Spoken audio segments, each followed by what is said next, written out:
Chapter 14, Sloka 24. Samadukka sukha swastha hai. Samadukka sukha swastha hai. Samadukka sukha swastha hai. Samalostashma kanchana hai. Samalostashma kanchana hai. Samalostashma kanchana hai. Samadukka sukha swastha hai. Samalostashma kanchana hai.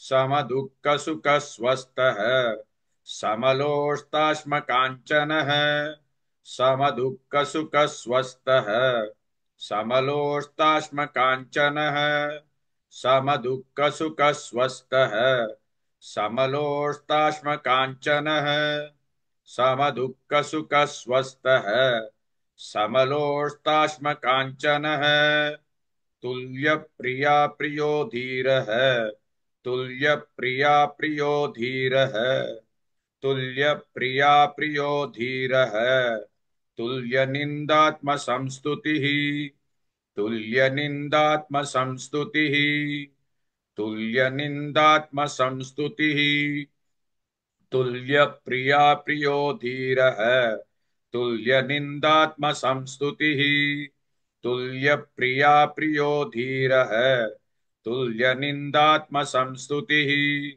तुल्य प्रिया प्रियो धीर है तुल्य निंदात्म संस्तुति तुल्य प्रिया प्रियो धीर है तुल्य निंदात्म संस्तुति तुल्य प्रिया प्रियो धीर है तुल्य निंदात्म संस्तुति सम दुःख सुख स्वस्थ है समलोष्टाश्म कांचन है तुल्य प्रिया प्रियो धीर है तुल्य निंदात्म संस्तुति Please like and share this video because you could be instrumental in helping someone around the world recite the Srimad Bhagavad Gita, thereby helping them to have a life of unending opulence, victory and prosperity.